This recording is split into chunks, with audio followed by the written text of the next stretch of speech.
Muito bem. Então, essa teoria toda que a gente tem desenvolvido até agora de transformações canônicas, né, que é uma teoria sofisticada, né, não trivial, cheia de sutilezas aí, ela tem uma ideia por trás que é a gente tentar resolver as equações de movimento de um problema físico através de uma transformação esperta de coordenadas. Então, a gente tem as coordenadas naturais do sistema, né, que a gente chama de Qzinho e Pzinho, e a gente tenta misturar essas coordenadas de tal maneira a produzir um sistema, né, nessas novas coordenadas Qzão e Pzão, que seja muito simples. Então, a gente simplifica as equações de movimento por meio de uma transformação de variáveis e, com isso, a gente consegue resolver o problema. Então, a gente viu duas formas de fazer isso, que eu vou recordar rapidamente. Uma é mais intuitiva, que é a gente procurar, então, uma transformação canônica independente do tempo. Então, a gente leva Qzinho, Pzinho e Qzão, Pzão, de tal forma que, quando a gente escreve a newtoniana nas novas variáveis, ela fica independente do Qzão. Então, se a gente conseguir uma transformação canônica desse tipo, e não é óbvio que ela vai existir ou como encontrar essa transformação canônica, mas se a gente conseguir fazer isso, a newtoniana só depende do Pzão, então Pzão ponto é zero, e, portanto, os P são constantes. Qzão ponto é dk dpzão, então vai ser uma função só dos P's. Como os P's são constantes, Q ponto é constante e Q de t é Q0 mais ômega t. Então, a gente, com essa mudança de coordenada, a gente torna as equações de movimento muito simples. A outra forma de resolver o mesmo problema, que está ligada com essa, é um pouco mais complicada, eu não vou insistir tanto, mas eu quero só relembrar, é a gente buscar uma transformação canônica dependente do tempo, de tal forma que a newtoniana agora muda, e a gente busca uma transformação tal que a nova newtoniana é zero, identicamente nula. Com isso, tanto o Pzão quanto o Qzão ficam constantes ao longo do movimento, as equações de movimento são triviais, e tudo que a gente tem que fazer é inverter essa transformação para achar a solução. O que tem de interessante nessa equação, então, que é a equação de Hamilton-Jacobi, que é a equação que a gente deve resolver para encontrar a função geratriz, é que, então, a função geratriz a gente escolhe como uma função de Qzinho e Pzão, essas são as equações de transformação, então, tanto os Qzões quanto os Pzões são constantes, e dessa relação aqui, a gente vê o seguinte, que fixando um conjunto de constantes Pzão, para cada Q, o P é dado, o P é df dq. Então, essa relação aqui, ela gera uma superfície para a gente. Para cada Q, você faz a derivada de f, você já tem o P correspondente. E essa superfície, se você tem n posições, ela é uma superfície n-dimensional. Para cada ponto Q1, Q2, Qn, você calcula essas derivadas e você tem um ponto nessa superfície, P1, P2, Pn. E essa superfície, como a função geratriz é uma função do tempo, essa superfície, genericamente, ela se desloca no tempo, Cada ponto dessa superfície a gente pode pensar como uma condição inicial, essas condições iniciais se propagam e essa superfície toda se desloca no tempo.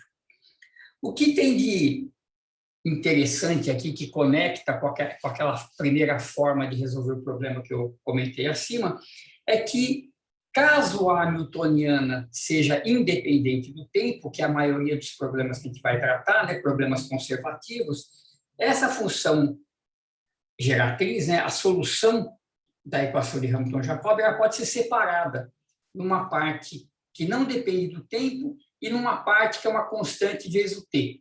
E essa constante gama é a constante de separação, que, em geral, vai ser função das constantes de movimento, né, dos pesões do problema. E o que acontece é o seguinte, se a gente consegue fazer essa separação de variáveis, a gente vê que essa superfície, que é definida aqui, por df dq, ela só vai depender agora de w. df dq é dw dq, que é uma coisa independente do tempo. A dependência temporal, ela separa dessa equação. Então, isso implica, né, que essas superfícies, que agora vão ser dadas por P igual a dW dq, elas não evoluem no tempo, então qualquer ponto sobre ela deve ser propagado por um ponto sobre ela mesma. Então, essas superfícies devem ser invariantes pela dinâmica. É que nem você está na própria superfície de energia. Como a energia é conservada, você começa com uma energia, você propaga para um outro ponto com a mesma energia, então você não sai da superfície de energia. Só que essa superfície tem dimensão n, metade da dimensão do espaço de fases, e não é muito óbvio que exista essas curvas, essas superfícies invariantes. Tá? Essa função aqui, esse w, na verdade, a gente pode mostrar que, de fato, é a função geratriz da transformação canônica do tipo 1 aqui, independente do tempo, que faz essa hamiltoniana depender só do peso. Tá? Então, essas coisas estão ligadas e são duas maneiras diferentes de buscar resolver o problema, e a questão que a gente tem que responder, que a gente vai tentar responder hoje, é quando que é possível fazer isso e como fazer. Tá? Então, em que condições essas transformações existem? Se elas existirem, a gente vai estar afirmando que, de alguma maneira, o sistema físico é trivial, porque as equações de movimento parecem uma partícula livre, né, em coordenadas apropriadas, momento constante, coordenada linear no tempo, só que a gente precisa achar essas coordenadas apropriadas, mas o sistema é trivial. Tá? Em que condições o sistema é trivial e como achar a transformação de variáveis corretas. Tá? Então, esse é o assunto dessas próximas duas aulas, onde a gente vai, então, fechar essa questão de classificação dos sistemas. A gente vai ver, então, esses sistemas que são simples, e, a partir daí, a gente vai estudar os sistemas que não são simples, que são os mais interessantes, que são sistemas que exibem, então, movimento caótico. Muito bem. Então, vamos lá, como é que a gente vai responder? Então, os sistemas para os quais essas transformações canônicas existem, eles são chamados de sistemas integráveis. É o sistema que você pode integrar as equações de movimento de alguma maneira. E tem esse teorema do Arnold e do Liouville, que dá, então, as condições para que isso ocorra, e ele ensina a gente como fazer a transformação canônica. Tá? Então, é uma receita que a gente pode seguir e, em princípio, resolver qualquer problema né, que satisfaça as condições do teorema. Então, muito bem. Então, vamos lá. Então, antes de eu enunciar o teorema e dar uma ideia, eu não vou demonstrar em detalhe, eu vou dar uma ideia da demonstração, mas ela é bem interessante, acho que vocês vão achar interessante o jeito que ela é feita. Então, mas antes eu preciso dessas 4 definições aqui, que vão entrar nas condições do teorema. Então, a primeira delas a gente já falou, que é a definição do espaço de fase. Né? Então, o espaço de fase é o espaço dos Qs e dos Ps. Então, um ponto no espaço de fase a gente vai indicar por eta. Eta parece um N isso aqui, né? Deixa eu fazer melhor. Eta. E a dimensão do espaço de fase é 2N. NQs e NPs. N é o número de graus de liberdade, 2N é a dimensão do espaço de fase. Muito bem. Outra definição importante é a seguinte. Se você tem duas funções de Kepler, duas funções de eta, F1 e F2, nós vamos dizer que essas funções estão em involução se o cochete de Poisson delas for igual a 0. Tá? É só um nome para essas funções. Então, se o cochete de F1 com F2 é 0, F1 e F2 estão em involução. A gente pode usar a notação aqui explícita, né, do cochete de Poisson, ou a notação mais compacta envolvendo os gradientes, né, no espaço de fase e a matriz simplética J. A outra definição importante é que F1 e F2 são independentes. Então, uma coisa é estar em involução, cocheas de Poisson é zero. A outra coisa é elas serem independentes. Então, a gente vai definir esses vetores, G1 e G2, e esses vetores vão ser linearmente independentes. Deixa eu abrir aqui uma página para explicitar essa definição, para a gente entender, porque ela é bem importante. Então, quem que é o G1? Eu vou fazer um exemplo aqui em 2 graus de liberdade. Né? Então, vamos pegar aqui ele igual a 2. Então, o gradiente de F1 é esse vetor del F1, del Q1, del F1, del Q2, del F1, del P1, del F1, del P2. Certo? Aqui. Então, eu multiplico isso pela J, que é a nossa matriz 0,1, menos 1 e 0. E eu vou ter esse vetor, então, J vezes o gradiente de F, que eu estou chamando de G1.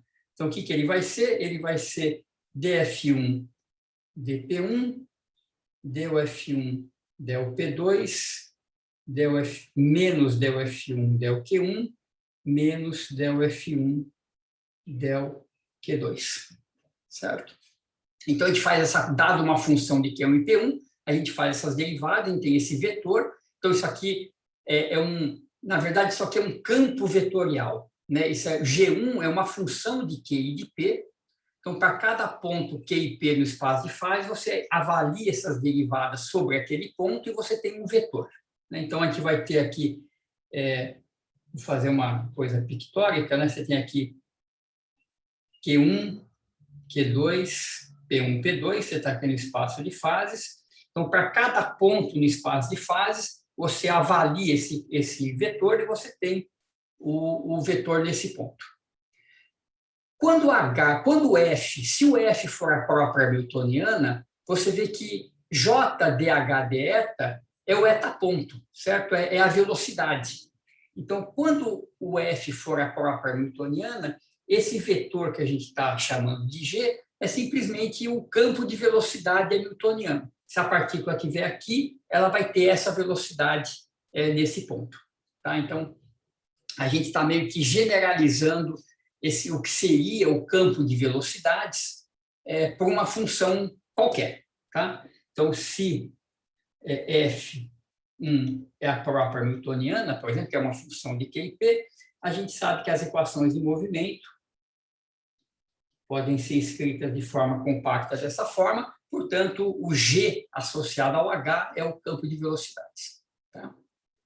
E o que a gente quer é o seguinte, dado, então, uma função F1 e uma função F2, se você calcular, então, em cada ponto de espaço de fase G1 e G2, esses vetores, se eles forem linearmente independentes, se eles não forem paralelos, então as funções vão ser ditas independentes. Tá? Então, são 2 conceitos importantes. Elas têm cocheas de Poisson zero e elas serem independentes nesse sentido. Professor, diga. Nesse caso da independência, elas têm que ser ortogonais? Não. Ou só não ser paralelas? Isso, exato. Quando a gente tiver em N dimensões, né, nós vamos usar o conceito de, se você tiver várias funções, elas vão ser todas independentes entre si, se nenhum desses vetores for paralelo. Eles têm que ser todos linearmente independentes. Tá? Eu já vou chegar lá. Então, quando você tem só 2 funções, se os vetores forem LI, elas são independentes. Tá?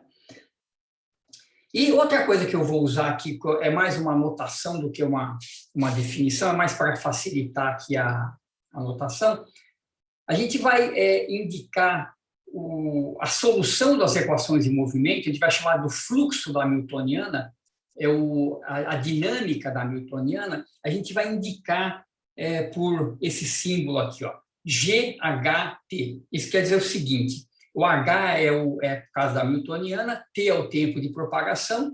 Isso é só uma anotação para dizer o seguinte: se você tiver uma condição inicial eta zero no espaço de fase, e você resolver as equações de movimento, o ponto para onde essa trajetória vai ser propagado, que é o eta no instante t, a gente vai indicar por esse operador GHT aplicado em eta zero.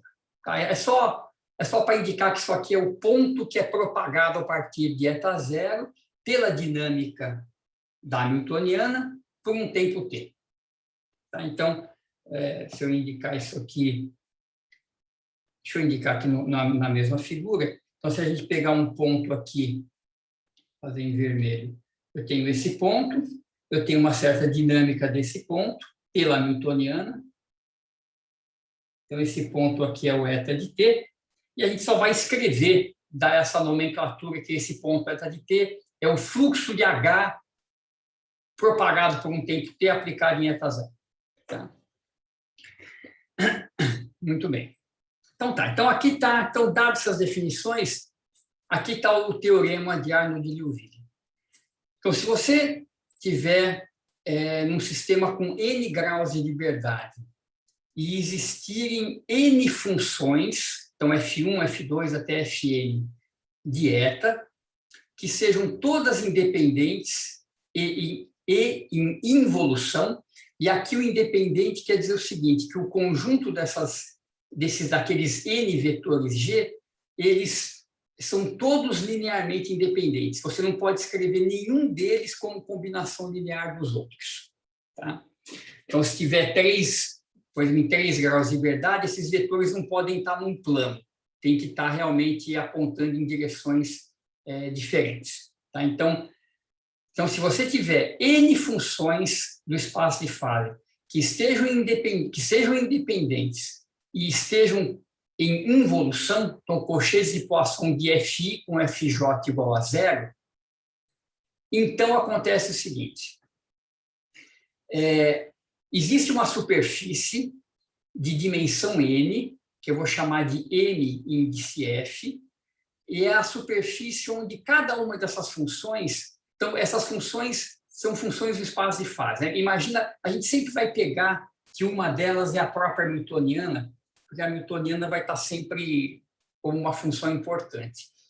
Então, você imagina que você pega F1 igual a H, F2 igual ao momento angular, F3 igual a alguma outra constante de movimento. Então, como o cochete de Poisson delas é sempre zero, então o cochete de Poisson de F1 com F2 é zero.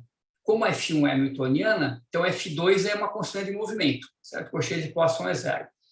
F3 com H também é zero. Então, todas essas Fs vão ser constantes de movimento pela imposição de ter cochetes de Poisson zero com F1, que é hamiltoniana. Tá? Então, o valor numérico dessas funções ao longo de uma trajetória vai ser conservado.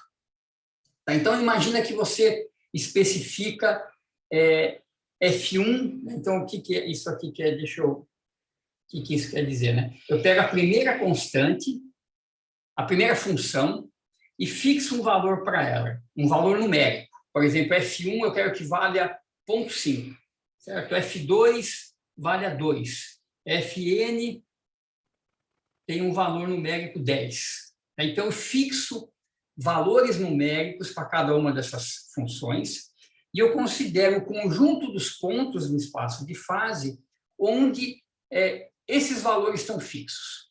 Então, você vê, eu tenho dimensão 2n no espaço de fase, eu imponho n vínculos, que eu quero que o valor dessas funções fique...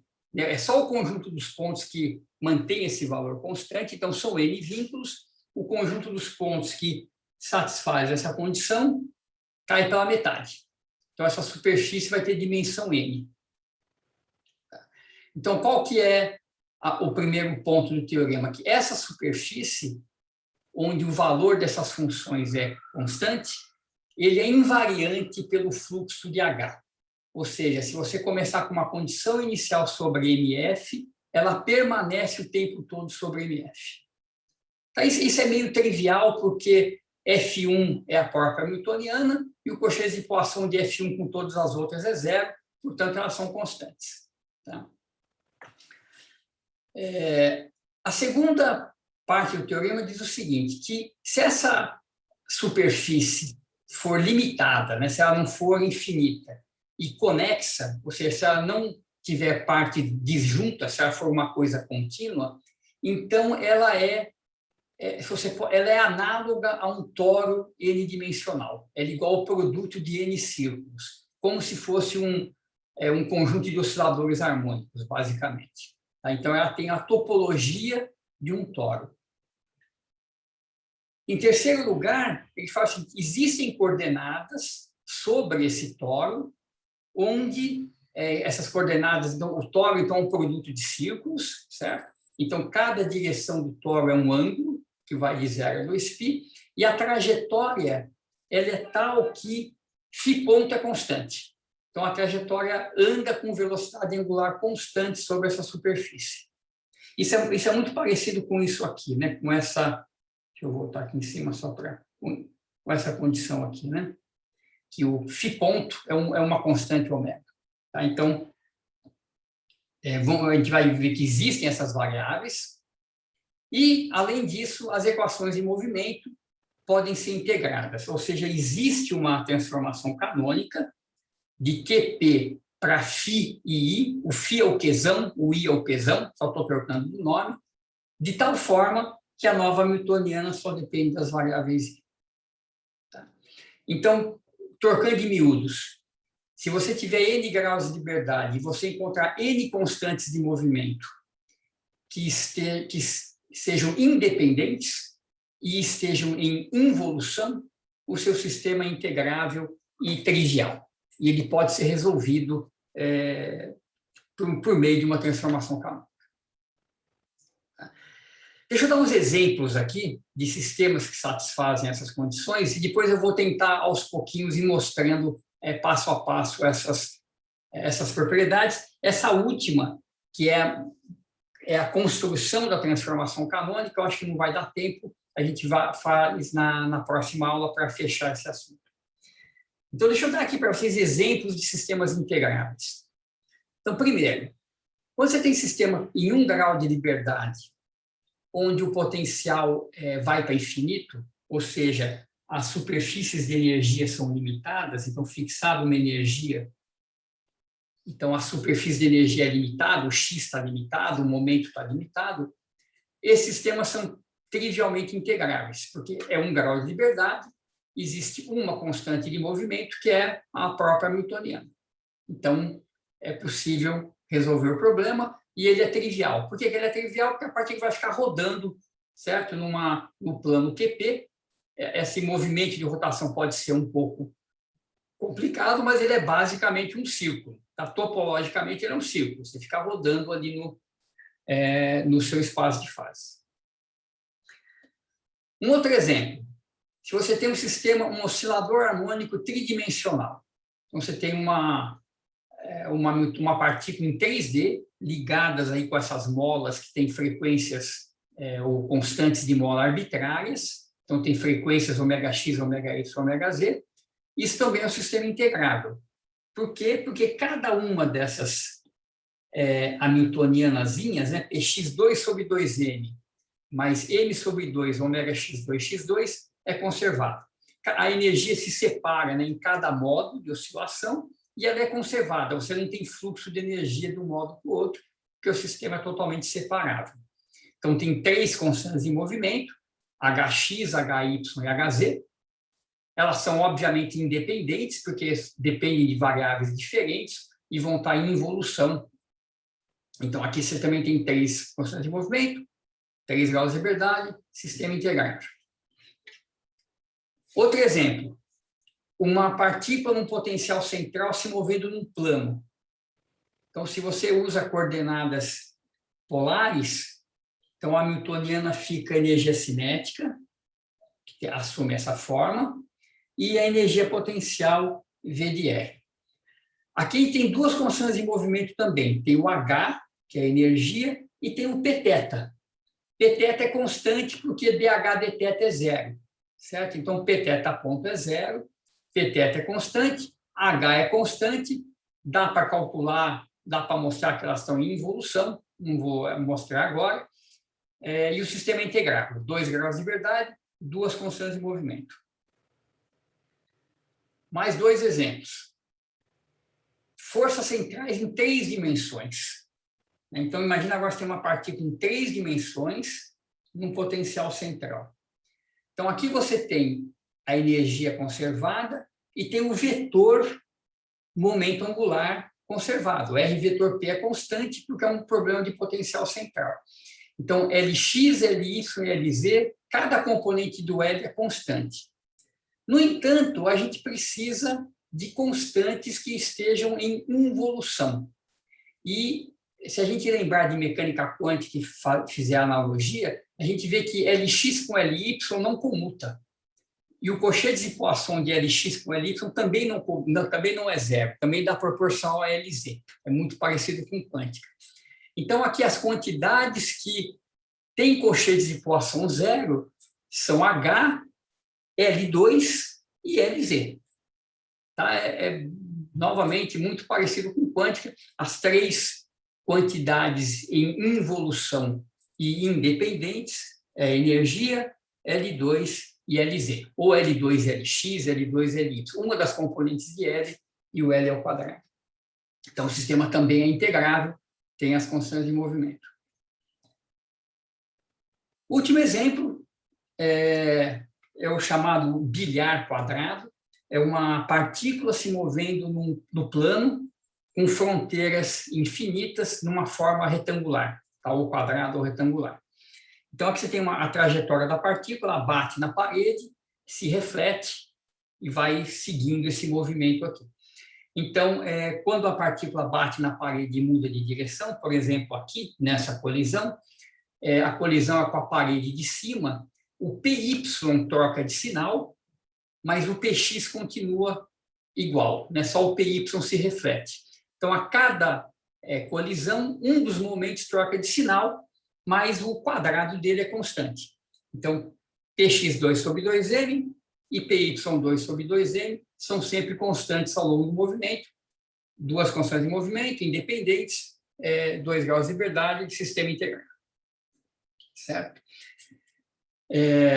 Então, esses são exemplos de sistema integráveis. Nós vamos agora mostrar que, de fato, basta essas condições para que o sistema seja simples de calcular. Professor, Diga. nesse último exemplo, a hamiltoniana também. Também. E boa pergunta. Isso. Aqui você vê, aqui também o H, que é Px2 sobre 2m mais Py2 sobre 2m, também é constante. Só que essa constante não é independente das outras duas. Então, eu poderia, certo? Então, eu poderia usar H e Px2 sobre 2m. Aí, beleza, elas são independentes. Mas esse é o lance do independente, né? Por que essa condição de independência? A gente vai ver por que essa condição de independência é importante no teorema. Porque senão fica muito fácil, né, você pegar um sistema qualquer, super complicado, onde a hamiltoniana é conservada, um sistema conservativo, aí você pega H ao quadrado, H ao cubo, e você gera quantas constantes você quiser, mas são sempre a mesma, né? No fundo é a mesma constante. E aí não vale, aí não funciona o teorema. Então, realmente elas têm que ser independentes naquele sentido de gerar campos de velocidade não colineares. Tá? A gente vai ver como é que isso entra na demonstração. E outra coisa é que a gente nunca vai encontrar mais constantes de movimento do que graus de liberdade, né? Vai. Vai? Vai. Então, são esses casos que se chamam de superintegrabilidade. Por exemplo, no problema de Kepler, no problema, aqui vamos pegar já o exemplo 3, né? Se a gente já está no plano, tem H, tem Pθ, tem uma outra coisa que é conservada aqui, que é aquele vetor de Runge-Lenz. E aí isso implica que todas as trajetórias do problema de Kepler são exatamente periódicas. No oscilador harmônico, por exemplo, bidimensional, eu vou dar esse exemplo também, se der tempo, depois mais tarde. Se você pegar um oscilador harmônico bidimensional com frequências ω(x) e ω(y) não comensuráveis, as trajetórias nunca se fecham. Tá? Elas ficam rodando, mas elas não são exatamente periódicas. Quando ω(x) dividido por ω(y) é um número racional, aparece uma outra constante de movimento e as trajetórias se fecham. Então, a consequência de ter constantes de movimento a mais é que você fecha a trajetória. Eu vou falar um pouquinho sobre isso mais tarde. Entendi, professor. Ele acaba restringindo mais ainda, né, o movimento. Exatamente. Não é redundante, digamos assim. Isso, exato. Então, em 2 dimensões, você teria uma superfície bidimensional onde ocorre o movimento, mas se você tem essa constante extra, essa trajetória acaba ocupando uma dimensão só, que é a curva fechada. Então, fica Tá certo, obrigado. Então, deixa eu primeiro dar uma ideia da demonstração aqui rapidinho, e depois a gente vai construir novamente, sem muito detalhe, não vou provar tudo. No livro está quase tudo demonstrado. Essa demonstração que está lá, ela é uma simplificação do que está no livro do Arnold, de métodos matemáticos da mecânica, uma coisa assim. Mas a ideia da demonstração é a seguinte.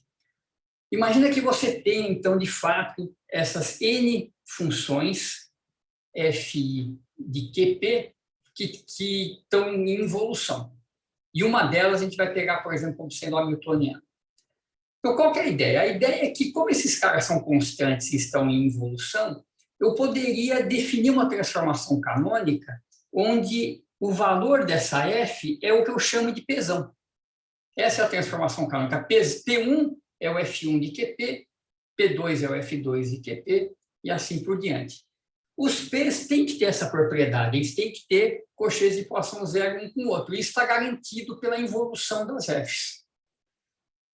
Então, então, a ideia seria, vamos tentar uma transformação canônica, onde eu chamo os Pzões dessas funções, tento encontrar, então, depois a função geratriz, mas se eu conseguir fazer isso, eu sei que a nova newtoniana só pode depender dos P's. Por quê? Porque eu sei que os P's são constantes. Certo? dk, dqzão tem que ser zero, porque os P's são constantes de movimento. Então, a ideia é isso, é usar as próprias funções em involução para gerar uma transformação canônica.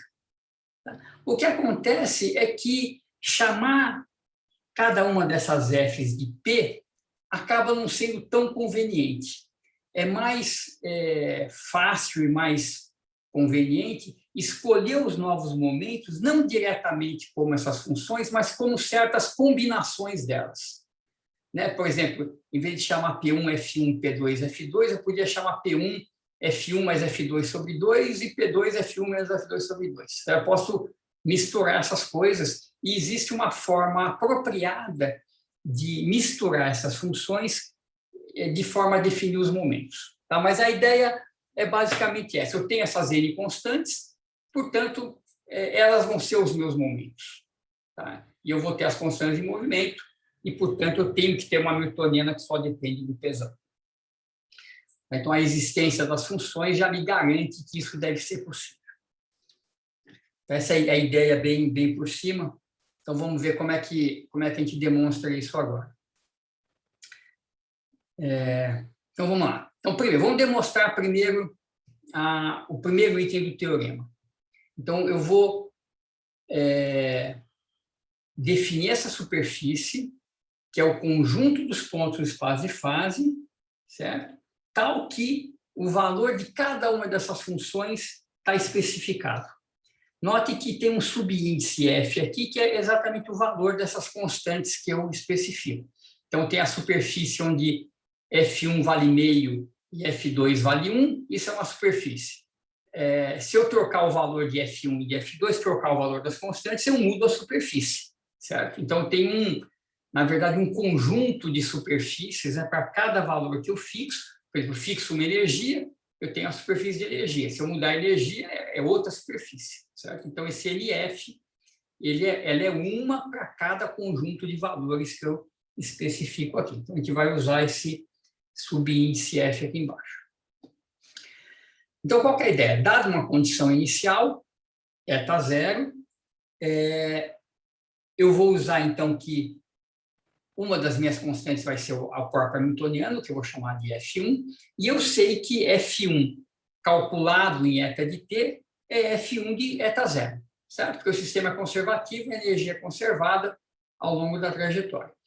Então, o valor para F1, deixa eu escrever aqui, ele fica constante ao longo da trajetória, então, pelo menos enquanto F1 está sendo levado em conta, eu não estou saindo da superfície.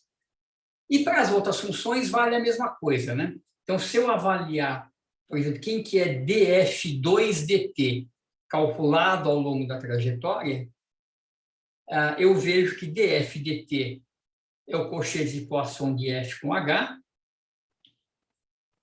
que é Fi com F1, e isso é zero por hipótese. Tá? Então, essas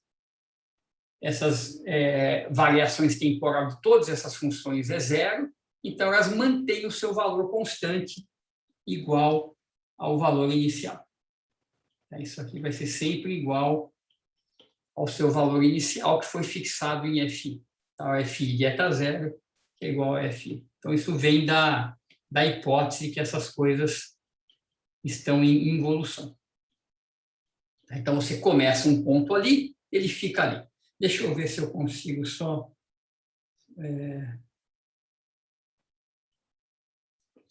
fazer uma figurinha aqui. Então, a ideia é assim, você tem essa superfície. Então, essa superfície onde aquelas funções assumem esses valores fixos, F1, F2, F3, etc. Então, você dá um ponto aqui, a trajetória vai andar aqui em cima, e ela está andando, esse desenho que eu estou fazendo, então, é eta de t, é o fluxo de H, é o fluxo da dinâmica dada pela hamiltoniana, mas ela nunca sai da superfície. Então, Fi no ponto inicial tinha esse valor, e esse valor permanece constante ao longo de toda a trajetória. Então, você não sai da superfície, essa é uma superfície de dimensão n, que é invariante pelo fluxo. Tá? Que é uma das coisas que a gente gostaria de ter lá naquele teoria de Hamilton-Jacob, né? Ter uma superfície de dimensão n que fosse invariante pelo fluxo. Então, ela vai existir se a gente tiver as n constantes em movimento. Tudo bem?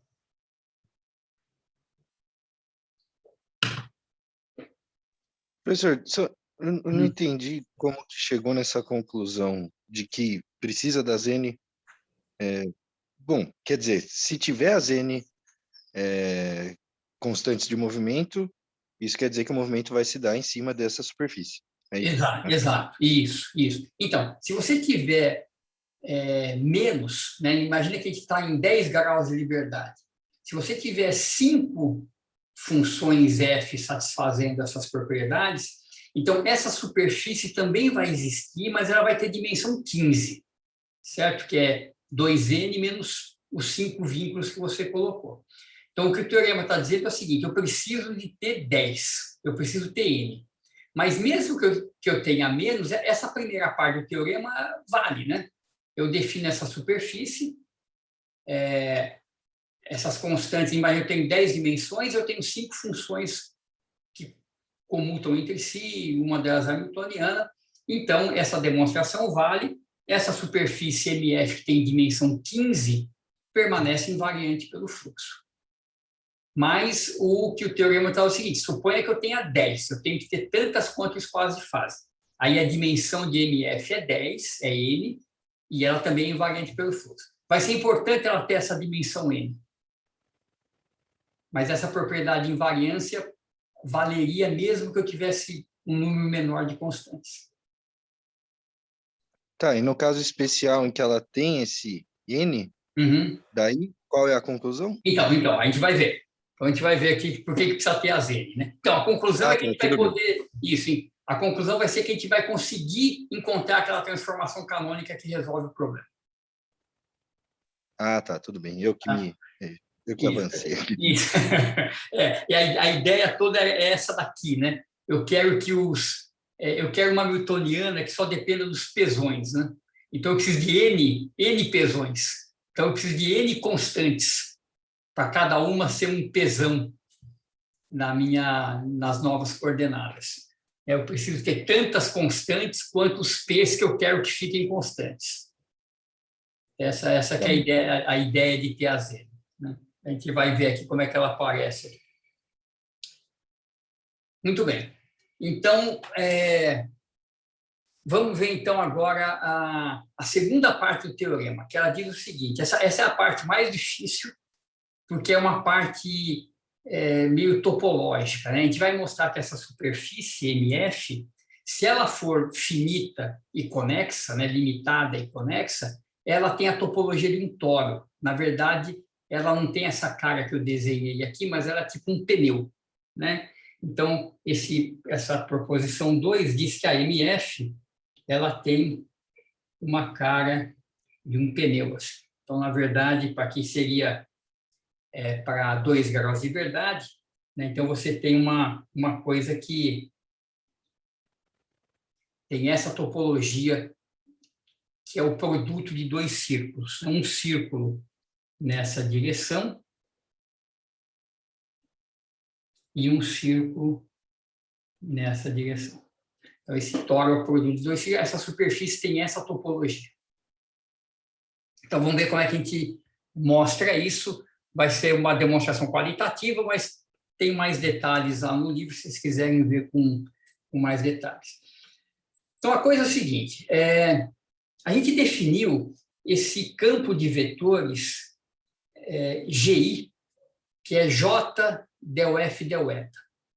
Então, quando F é a própria hamiltoniana, para F1, por exemplo, e esse G é o campo de velocidades, é o eta ponto.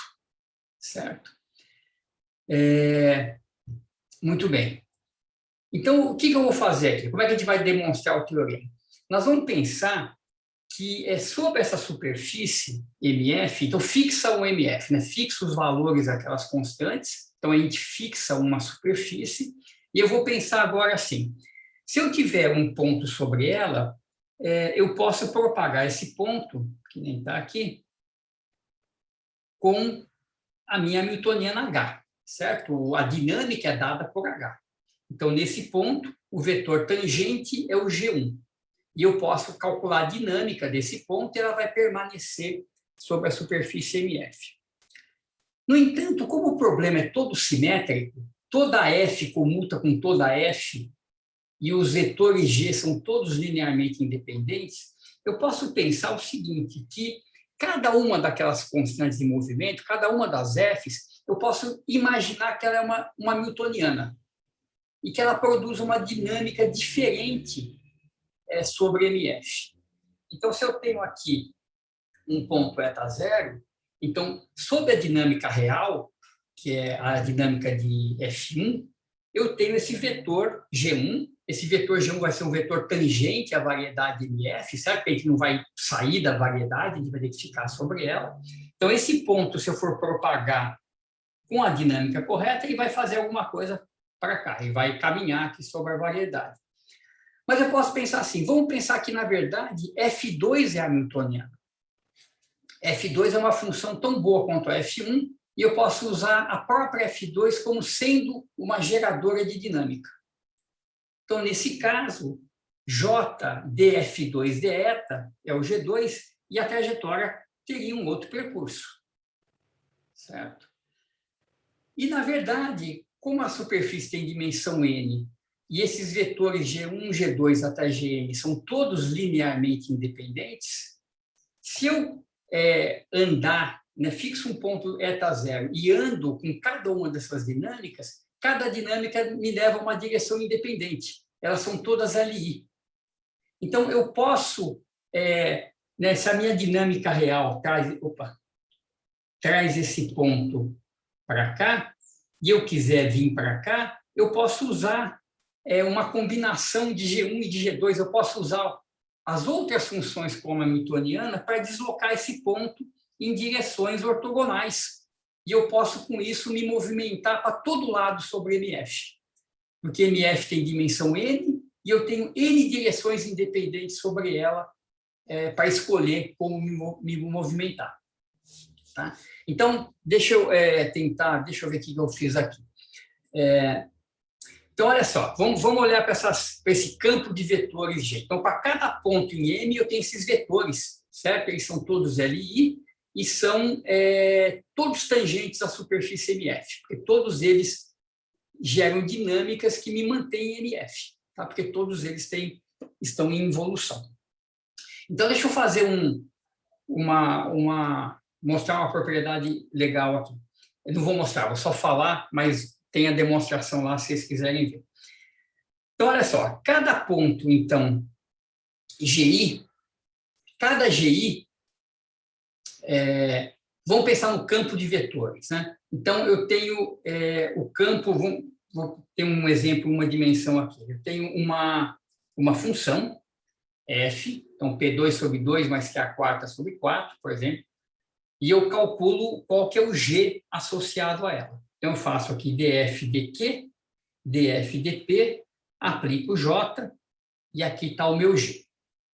Então, esse G é um campo de vetores. Então, para cada ponto eta zero, eu calculo G de eta zero e eu tenho isso aqui. Tá? G de eta zero, então, é P0 menos Q0 ao cubo. Então, o G, ele leva um ponto do espaço de fase em outro ponto do espaço de fase. Tá? Então, a gente pode pensar na G levando um ponto eta ao ponto G de eta, que é um outro ponto no espaço de fase também. Tá? É um mapa. Tá? Eu levo um ponto ao outro. Muito bem.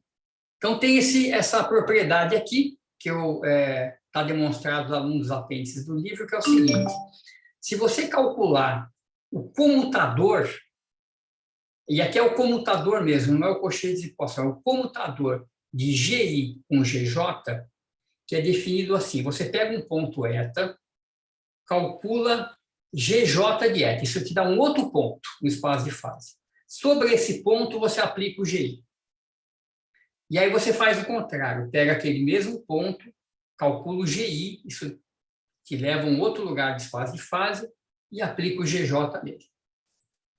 Esse comutador é igual ao campo de vetores que você gera com o parênteses de equação de FI com FJ. Então, se você tem duas funções, FI e FJ, e você quer calcular esse comutador, o que você tem que fazer? Você calcula o cochete de situação de FI com FJ, isso dá uma outra função, em princípio, e o campo de vetores dessa função é o comutador. Que nesse caso é zero, porque as funções estão em involução. Ou seja, essa operação não importa. Tá claro qual que é esse lema aqui? Deixa eu abrir uma página nova aqui. Então, ele está falando assim, né? Eu tenho aqui a minha superfície, MF, eu pego um ponto aqui, eta. Quando eu aplicar G1 de eta, GI de eta, esse ponto é levado a um outro ponto. Né? Por exemplo, o ponto 1, 1, Q igual a 1, P igual a 1, é levado no ponto 1 menos 1. Certo? Então, um ponto é mapeado em outro. Então, o GI está aqui. Nesse GI, então, esse ponto é levado nesse, e agora eu aplico o GJ. Nesse ponto aqui. Eu venho para cá. Se eu fizer o contrário, então, genericamente, primeiro eu aplico o GJ, depois eu aplico o GI no GJ, eu venho para outro lugar.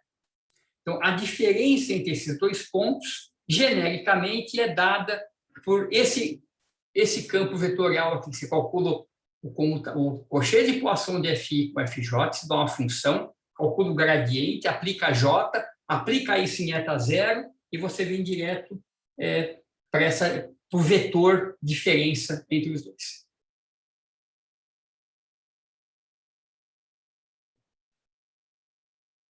E o que é importante? Diga lá. Que a continuação seria que quando é zero, daí leva ao mesmo ponto. E leva ao mesmo, exatamente. Então, no caso do teorema, ele está supondo que esses caras comutem, então vai levar ao mesmo ponto. Então, você não tem... a ordem não importa.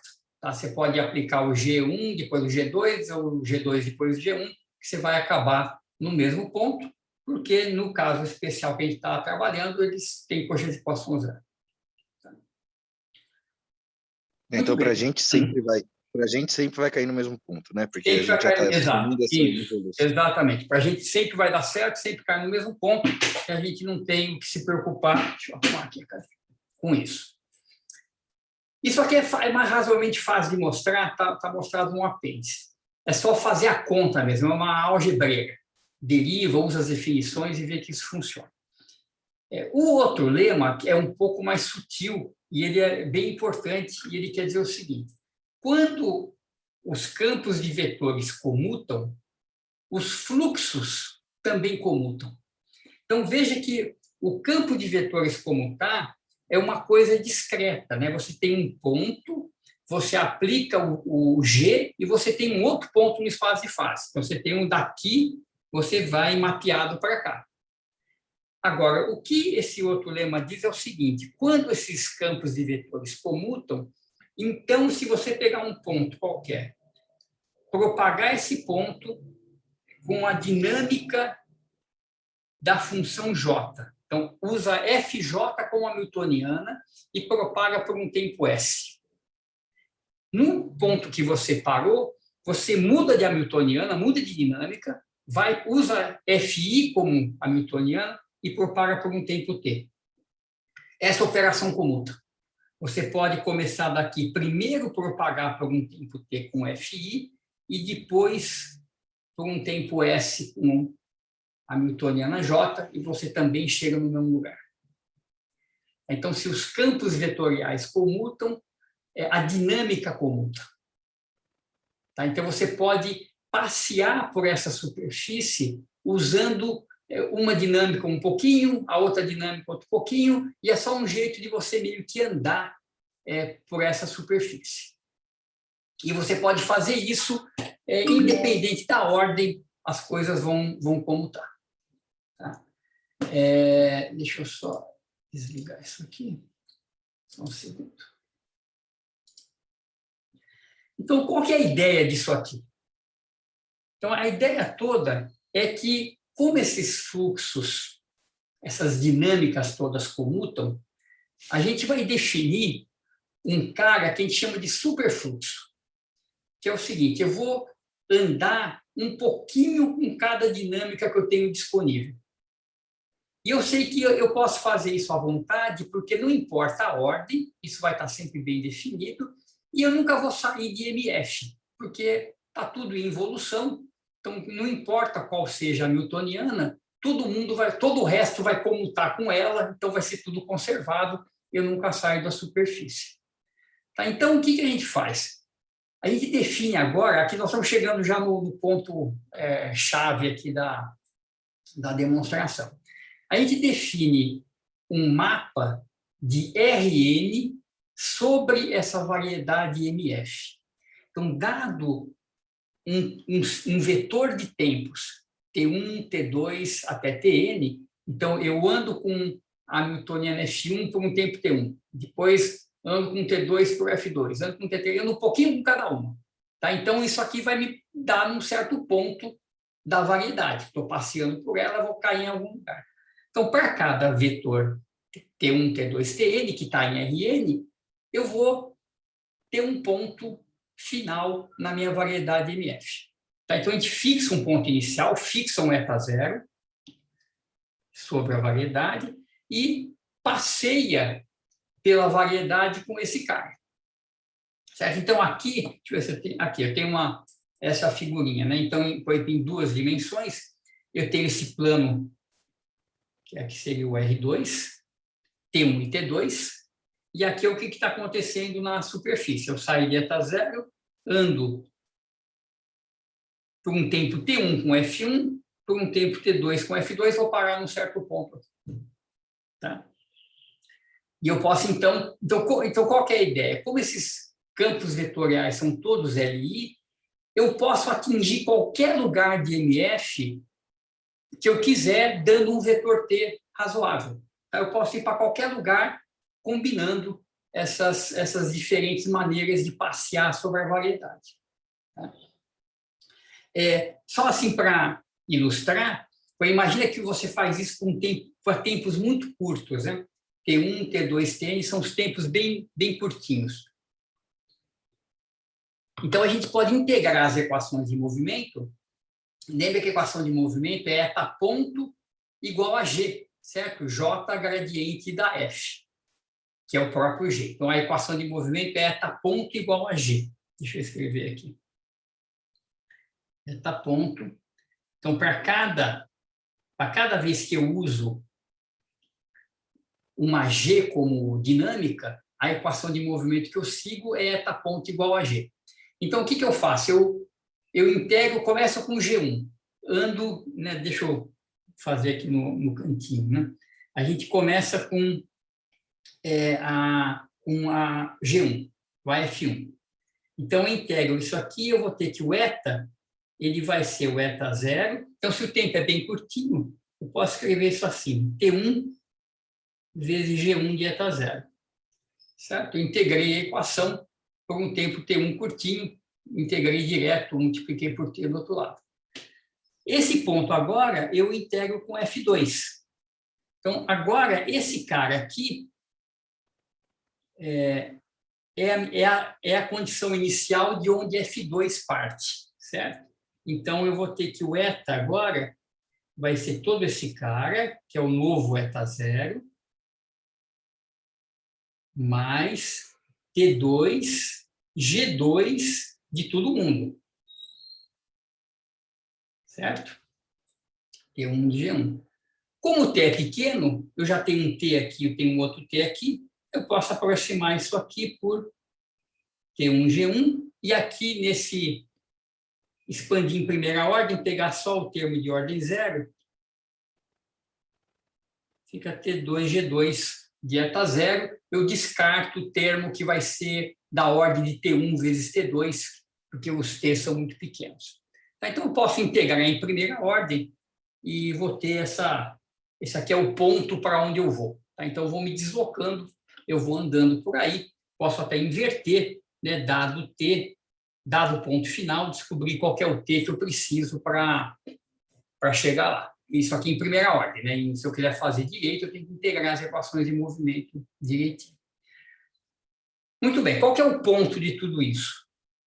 O ponto é o seguinte, o R2, onde estão esses tempos, T1 e T2, ele é infinito. T1 e T2 podem ser tão grandes quanto eu quero.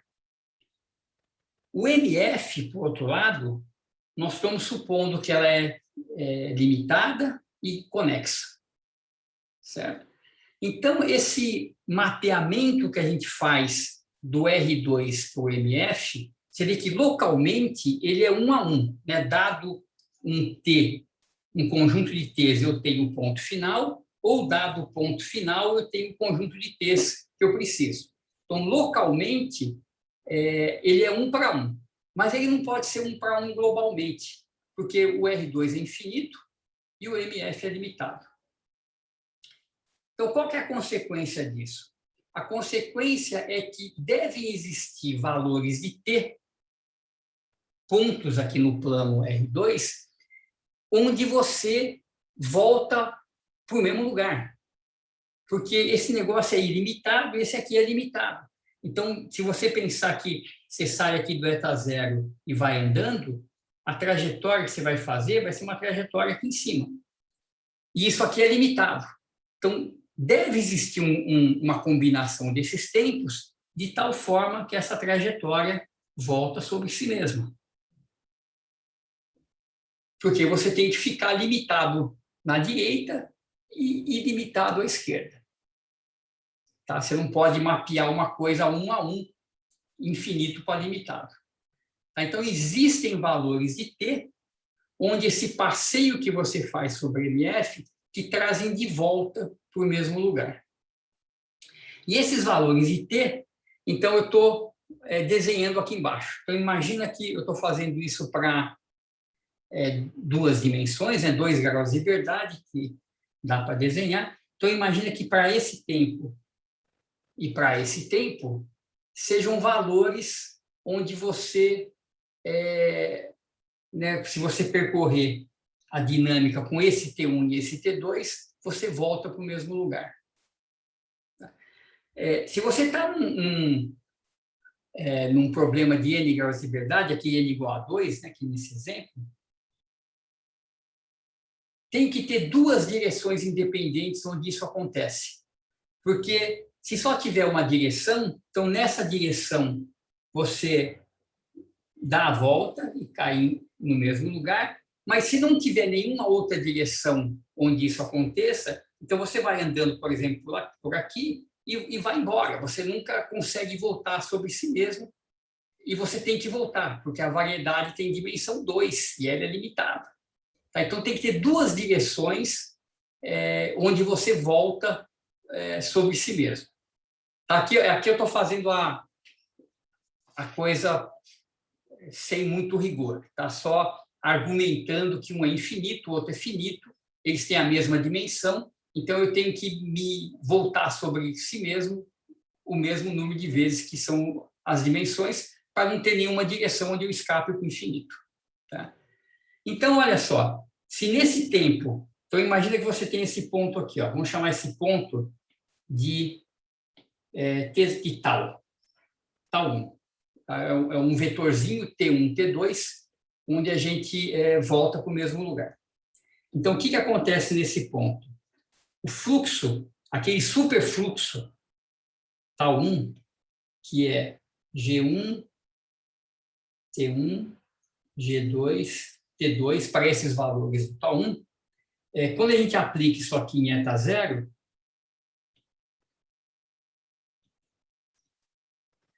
eu volto para o mesmo lugar.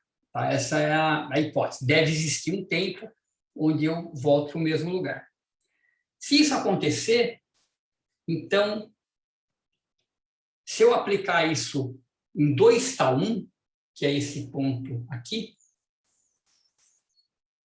multiplica o T1 por 2, o T2 por 2, isso também acontece.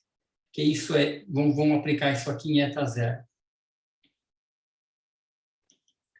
Isso é G de tal 1, G de tal 1, certo? Porque os fluxos todos comutam, e se eu propagar por 2 tempos, é a mesma coisa que eu propagar por um período de tempo e depois continuar propagando por um outro período igual, certo? Então, eu posso quebrar essa dinâmica em 2 passos de propagação de eta zero. Então, isso aqui é eta zero, e isso aqui, de novo, é eta zero. Tá? Então, você cria, e o mesmo vale para a outra direção onde você volta para o mesmo lugar. Então, você cria nesse plano R2 um tipo de um cristal. É como se fosse um problema de estado sólido, onde você tem, então, 2 direções onde você se repete o movimento. E dentro de uma dessas células aqui, então, esse espaço aqui, ele cobre totalmente a variedade. Isso aqui é uma célula unitária que, quando você anda aqui dentro dela, você cobre todo o MF. Quando você sai, você já está dando outra volta. Você está recobrindo mais uma vez. Então, é como se fosse uma célula unitária de estado sólido, né?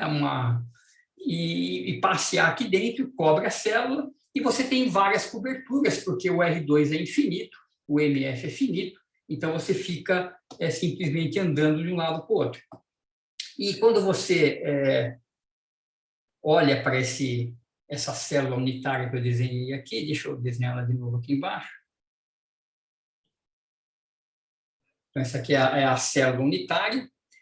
Você vê que cada ponto daqui é igual a um ponto daqui. Isso é o mesmo ponto, né? Porque se eu vier daqui para cá, eu chego no mesmo lugar.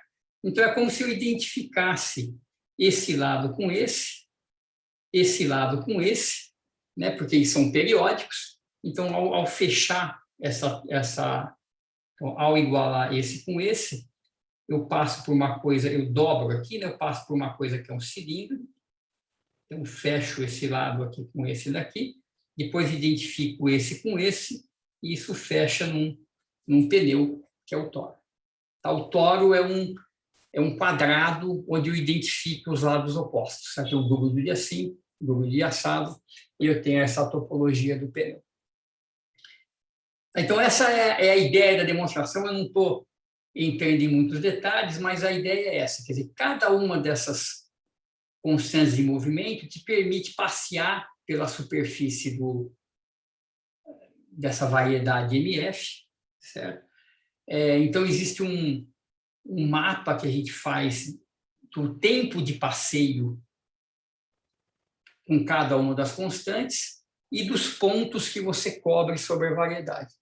Como um é finito, o outro é infinito, você tem várias coberturas, né? O R2 cobre várias vezes a superfície. Se você pega uma célula unitária, você tem, então, essa topologia de identificação de lados e tem o tórax. Não sei se ficou claro aqui todas essas figuras, esses desenhos, ou a ideia, então, da demonstração. Isso é uma demonstração difícil, porque ela é uma demonstração de uma propriedade global da superfície, né? Então, tem detalhes aqui que eu estou passando um pouco por cima, mas a ideia básica é essa. Você vê, eu preciso ter os caras em involução para que a superfície seja invariante. Eu preciso que elas sejam independentes para que eu tenha N direções diferentes para caminhar sobre a superfície. Então, eu posso caminhar em qualquer direção e eu posso combinar essas formas de caminhar com esse superfluxo. Tá? Então, dado esse conjunto de tempos, eu ando um pouquinho com cada função e eu vou cobrindo a variedade toda. Como essa cobertura não pode ser 1 a 1, a gente vê que ela é limitada e ela tem que ter esses pontos periódicos. Dá para provar que esses tempos, onde você volta em cima de você mesmo, eles independem do ponto inicial, eles são chamados de grupo estacionário desse mapa, e, portanto, a gente tem essa estrutura de célula unitária no R2, que é essencialmente um mapa do toro da MF. Professor, Diga. Seguinte, quando a gente aplica a hamiltoniana, que é uma das constantes, né, de movimento aí, eu entendo, na eta zero, eu entendo que a gente chega na eta de t, onde t, né, esse parâmetro t é o tempo. Isso. Porém, ao colocar em pé de igualdade as outras constantes, né, de movimento, aí a gente está aplicando no eta zero, por exemplo, o momento angular, né, o quadrado. Isso. Eu vou mostrar uma figurinha dele já. Esse eta de t, por exemplo, t, eu sei que está chamando de tempos, né? Mas a gente também já estava chamando de momentos, coisas que não eram momentos. Né? Nesse caso, o tempo seria tempos mesmo ou não? É um outro parâmetro? Não, então, a gente pode, o tempo real, então aqui, quer ver, só que já que você falou disso, deixa eu fazer esse último comentário, eu já termino também de falar sobre isso. Você vê que o que é a hamiltoniana de fato, ela anda aqui, né? É o T1, é o F1 que é o H. Então, sim, quando você... Escolhendo sempre... É comum escolher sempre o F1 como ordem. Isso, né? Isso. A gente escolhe o F1 como H. Então, a dinâmica, na verdade, anda sobre essa linha, e essa linha aqui corresponde a uma certa trajetória aqui desse ponto, certo? Essa aqui é a dinâmica real do F1. E você vê o seguinte, a dinâmica do H, que é o F1, ela vem aqui, então esse ponto é equivalente a esse, então sai por aqui, ou, se a gente quiser, continua aqui, né? Esses quadrados são todos iguais, a gente pode rebater dentro da célula unitária.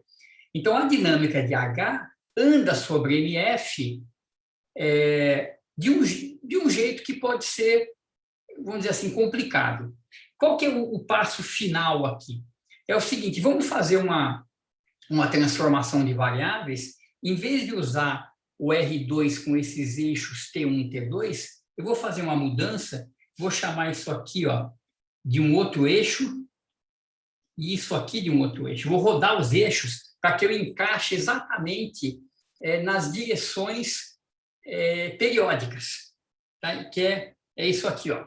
Você escolhe novas coordenadas temporais, então você chama aqui de φ1 essa direção, de φ2 essa outra direção, e faz uma rotação, ela não é ortogonal necessariamente, mas é uma transformação linear, tá? Φ igual a uma certa matriz A vezes o T.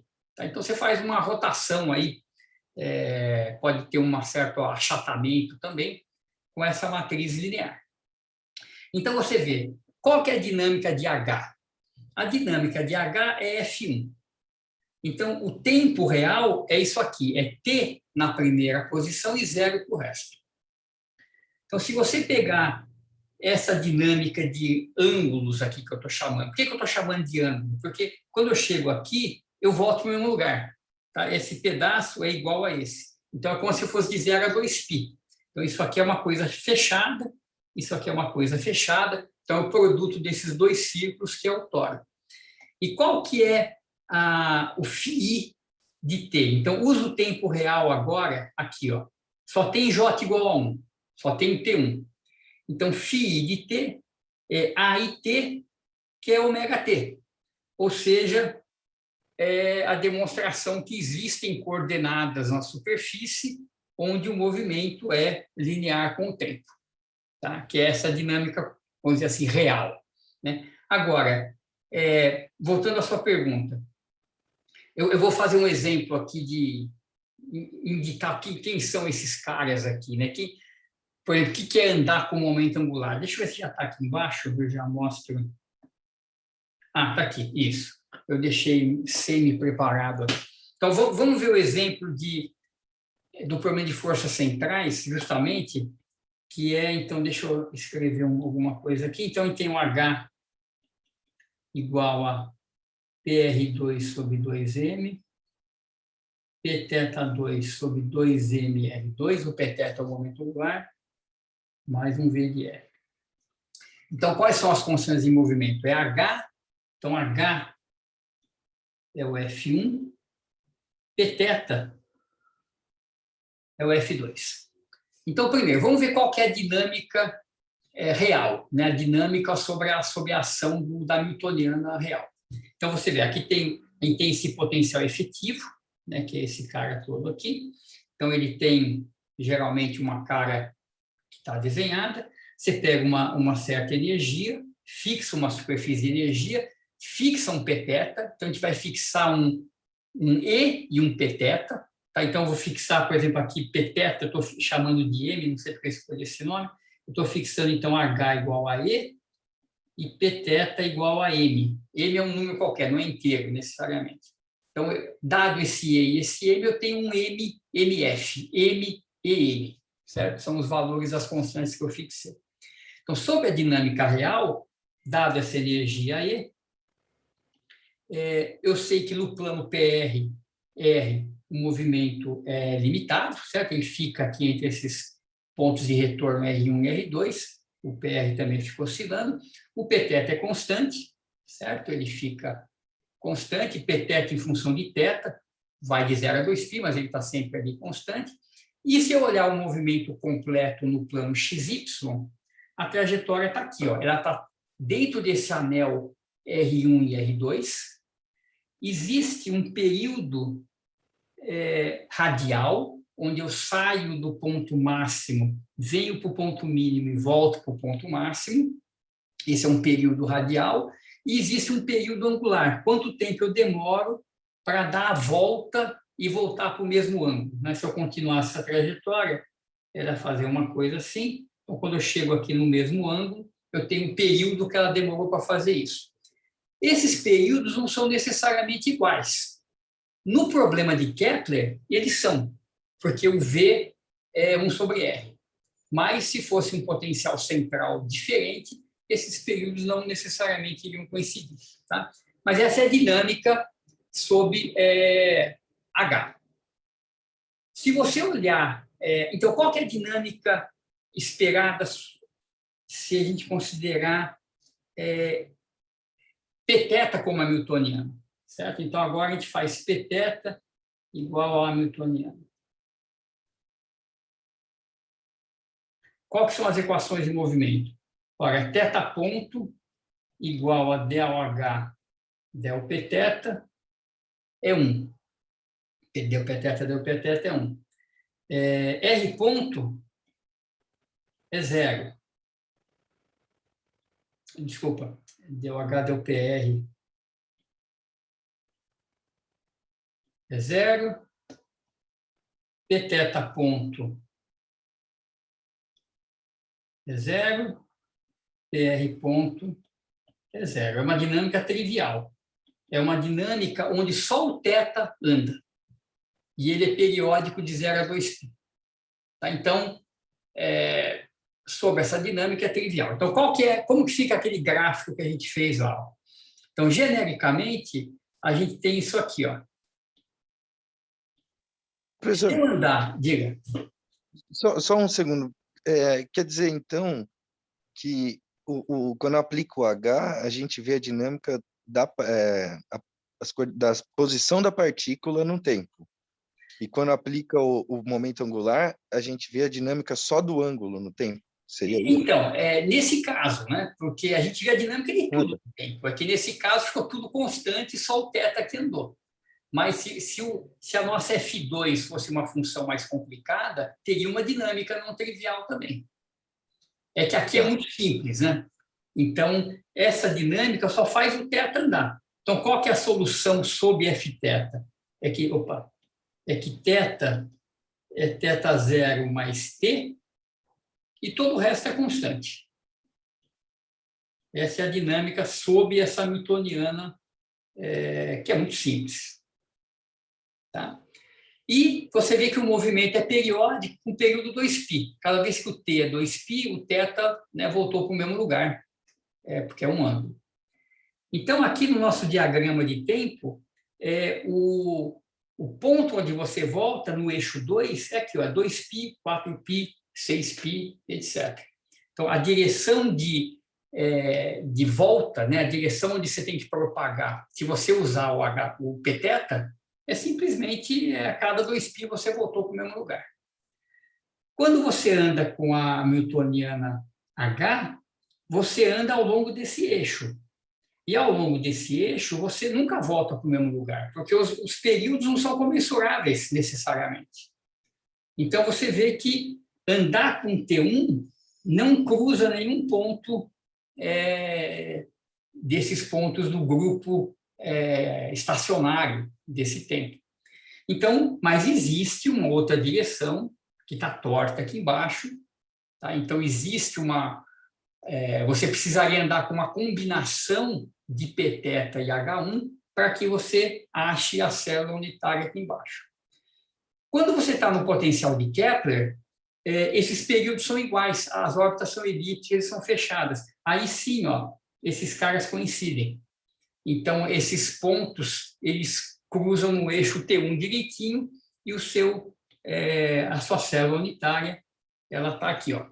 Mesmo andando com T1, você dá uma volta, ou quando você anda em T1, você dá uma volta tanto numa direção quanto na outra. Você está andando para a diagonal da célula unitária. Então, o θ vai dar uma volta de 0 a 2π, o R vai dar uma volta e eles vão voltar para o mesmo ponto direitinho. Então, no caso de Kepler, esses pontos estacionários são tais que eles entortam e caem sobre o eixo T1 direitinho, mas num caso genérico não vai cair, tá? Porque a dinâmica de H não é periódica. Tá? Então, essa seria a diferença de o Pθ é sempre trivial, sempre aqui, nos dois casos, mas genericamente você não tem movimento periódico de H. Então, no eixo T1 não vai ter nenhum ponto desse grupo estacionário.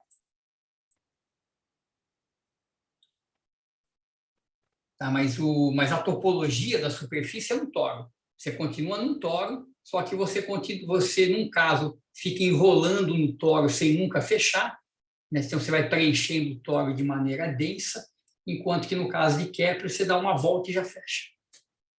Todas as órbitas são fechadas, e isso é uma degenerescência do potencial 1 sobre R, que está associado a essa constante de movimento adicional que existe. Então, qual que é a ideia de fazer? Lembra qual que é o...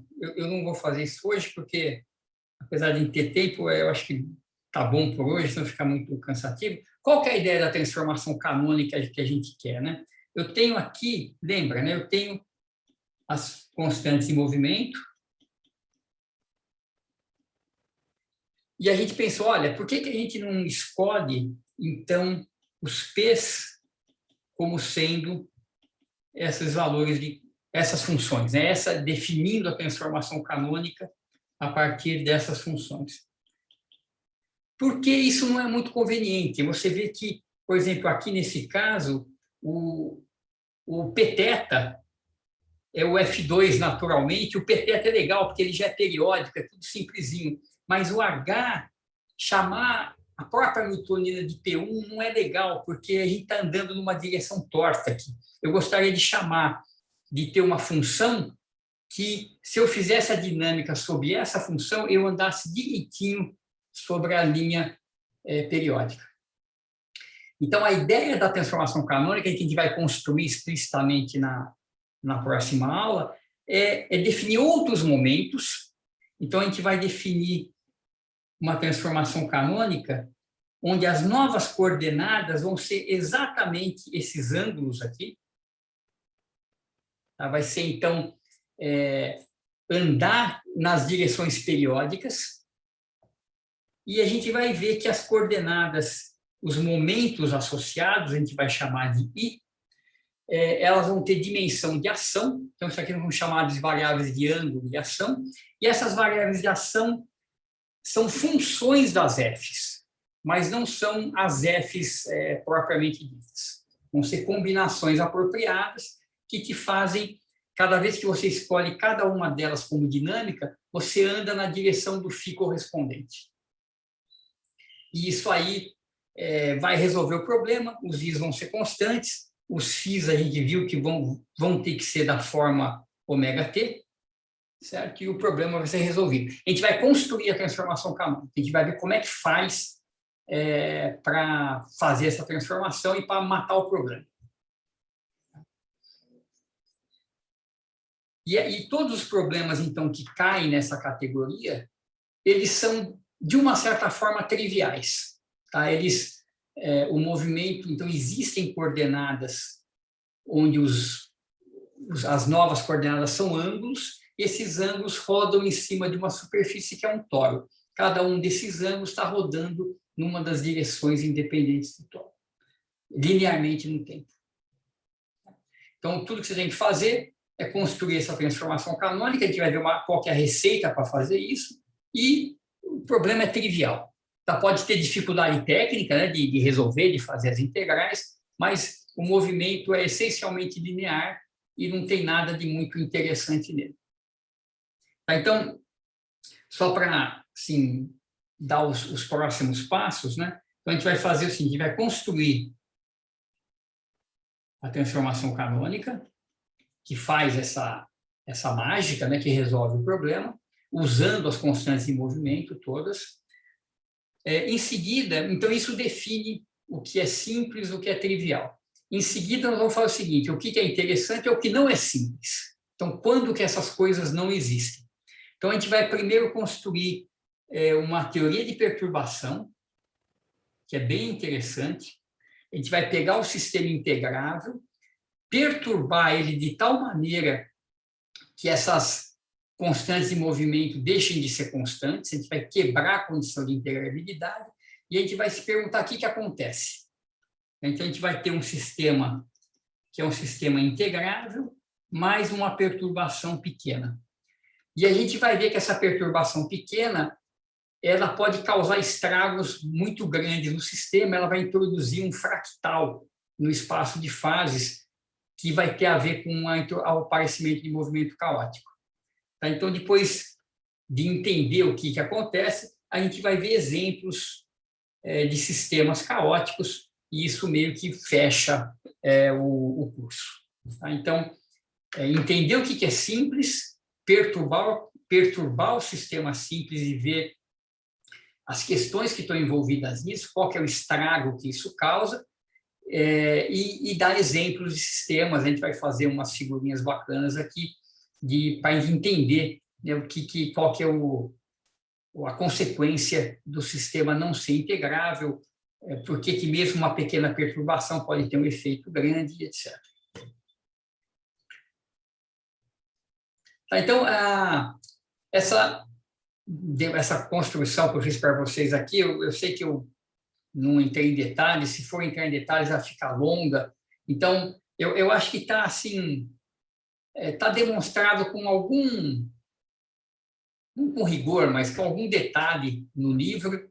No livro do Arnold está demonstrado com mais rigor, mas o que está no livro é uma tradução da linguagem que ele usa de formas diferenciais para uma linguagem um pouco mais pedestre, de Cauchy e Poisson, de derivadas, etc.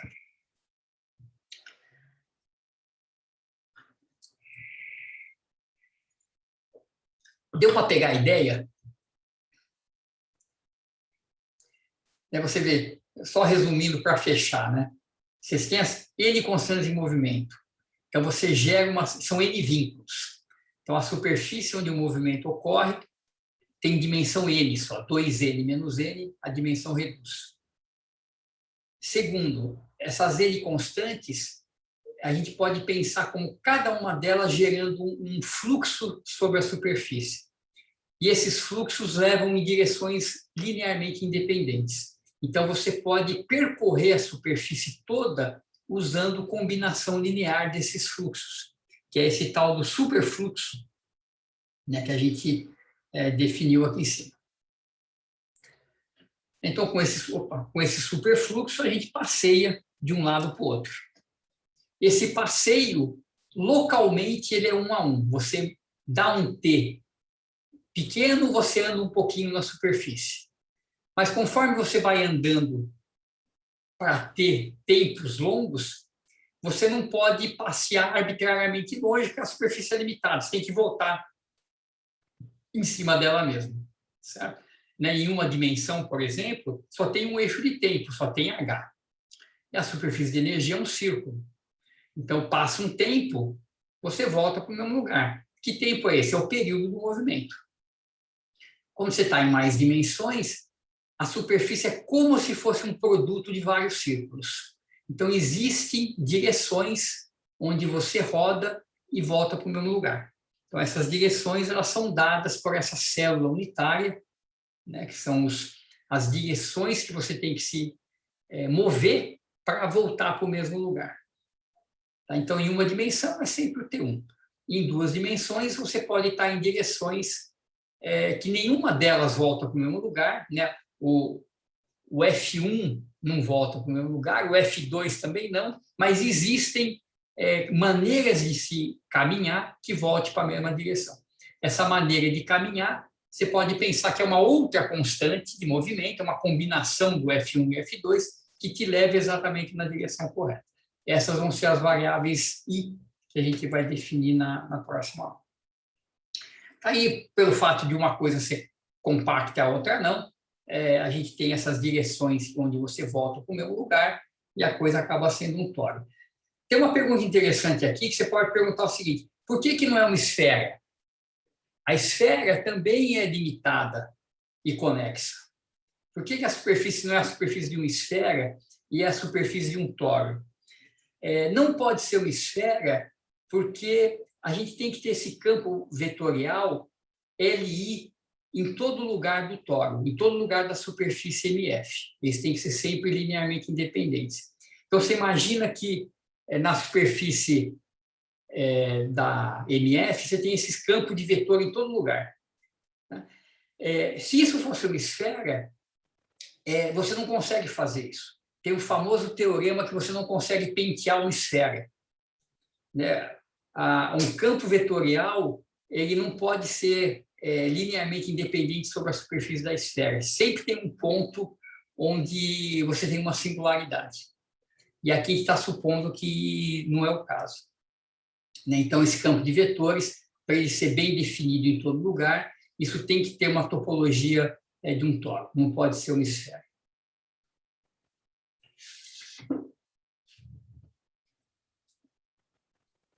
Professor, Diga.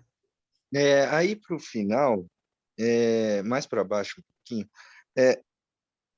assim, o movimento real, ele não tem, ele não é periódico, né? Isso. Necessariamente, né? Não sei no caso do Isso. Kepler. Exato. Mas a gente vai mudar para coordenadas em que o movimento é periódico. Então não é não, porque olha só, quando a gente resolver o problema, nós vamos encontrar então essas coordenadas φ e I, e a gente vai resolver o problema e vai dar o seguinte, por exemplo, φ1 de t, a gente vai encontrar que é ω1t, φ2 de t vai ser ω2t. Então, se você, cada ângulo é periódico, mas onde o φ1 fecha, o φ2 não necessariamente fecha. Então, ω1 e ω2 podem ser racionalmente ligados ou irracionalmente ligados. Então, se ω1 sobre ω2 for um racional, aí sim a trajetória vai de fato fechar. Senão, ela nunca fecha. Então, em cada ângulo, então o que acontece é assim, se você olhar, vou desenhar o tórax como um quadrado com condições periódicas. Então, você tem uma trajetória que sai daqui, o que eu fiz aqui? E ela vem para cá. Certo? Então, ó, o φ1, aqui é φ1, aqui é φ2. Então, o φ1 chegou em 2π depois de um certo tempo, mas o φ2 ainda não fechou. Aí o que acontece? Isso aqui continua aqui. Dei 2 voltas em φ1 e não consegui fechar em φ2 ainda. Aí eu venho aqui, pum, fechei. Então, os períodos, eles podem ou não ser comensuráveis. O que o φ1 e φ2 dá são essas direções periódicas. Você vê que aquele Eu acho que trabalho... eu acho que eu não soube dizer, foi mais ou menos isso que eu quis dizer, né? Eu chamei φ1 e φ2 de coordenadas, mas Tá. eu entendi que cada uma delas ser periódica não quer dizer que O ela como movimento, um todo isso. vai ser. Isso, exato. Porque esse movimento, no final das contas, é o movimento do H, né? É o movimento do F1. Esse que é o que importa no final do dia, né? E ele não necessariamente vai ser periódico. No entanto, você veja que naquele trabalho do Einstein, que eu mostrei para vocês, ele queria quantizar esses movimentos. Então, tinha um trabalho anterior que falava o seguinte, ó, você tem 2 graus de liberdade, você faz essa integral aqui, e diz que isso aqui é n mais meio de h cortado, n1 mais meio, e faz essa daqui, e diz que isso aqui é n2 mais meio de h cortado. Então, os valores de energia onde ambas forem satisfeitas é o seu número quântico. Aí o Einstein falou, não, errado, não é assim que você faz. Como é que você faz? Você faz a integral de p escalar dq, ou seja, px dx mais py dy, num movimento, aonde? Num certo circuito, tá ruim aqui, gama 1, e impõe isso aqui, e faz a mesma coisa depois no circuito gama 2. Quem são esses circuitos? São essas curvas aqui, ó. Isso se integra nessa direção e depois integra nessa direção. Você faz essas integrais não ao longo de uma trajetória do sistema, porque a trajetória não é periódica, você faz a integral ao longo de uma curva sobre o toro. Então, você tem o toro aqui, a sua trajetória está passeando aqui sobre o toro, você não vai fazer integral sobre a trajetória, você vai pegar um caminho, que é esse aqui, vai pegar o outro caminho, que é esse aqui, e vai fazer a integral de p escalar dq sobre o caminho. Então, você não integra mais sobre uma trajetória do sistema, porque ela não é necessariamente periódica, mas você integra nesses circuitos do toro, que são os circuitos periódicos e que não correspondem ao movimento do sistema. Então, o movimento, em geral, vai ser não periódico. A gente diz que o movimento é quase periódico. Ele é periódico em cada direção, mas as frequências não são comensuradas, né? Então, esse que é a coisa. Existe a superfície, a topologia da superfície, existe a trajetória sobre ela. Legal, professor. Ficou mais claro. Eu acho que era mais ou menos isso que eu estava entendendo também.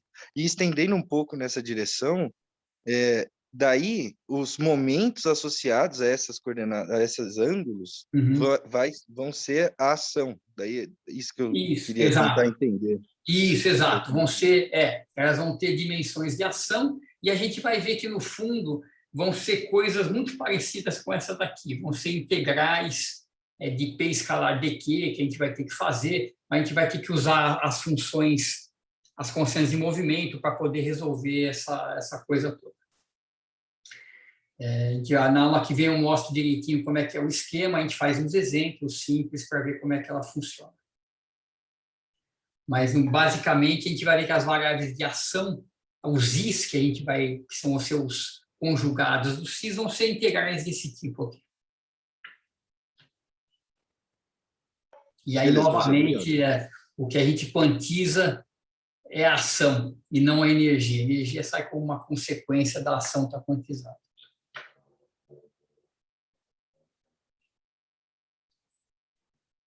Certo? Então, espero que tenha dado uma ideia. Essa demonstração ela é sofisticada, é interessante, né? O jeito que é usado para demonstrar, as técnicas que são usadas, mas se você for ver passo a passo, tem um monte de sutilezas aí que eu acabei passando um pouco por cima, mas eu acho que dá para dar uma ideia do que está acontecendo. O fundamental é isso, né? Você tem que ter N constantes de movimento, elas têm que ter parênteses de equação zero uma com a outra, e, além disso, os campos vetoriais que elas geram têm que ser linearmente independentes. É uma condição importante. Certo? Então, acho que está bom por hoje. Acho que é uma aula meio densa. Então, na próxima... Nós temos agora, acho que, 2 feriados pela frente, né? Na quarta-feira tem reunião de avaliação de cursos, que não tem aula. Acho que a segunda-feira que vem é feriado. Então, acho que a gente só tem aula na quarta da semana que vem, mas eu vou verificar direitinho, eu mando um e-mail com as datas corretas. Deixa eu só parar aqui.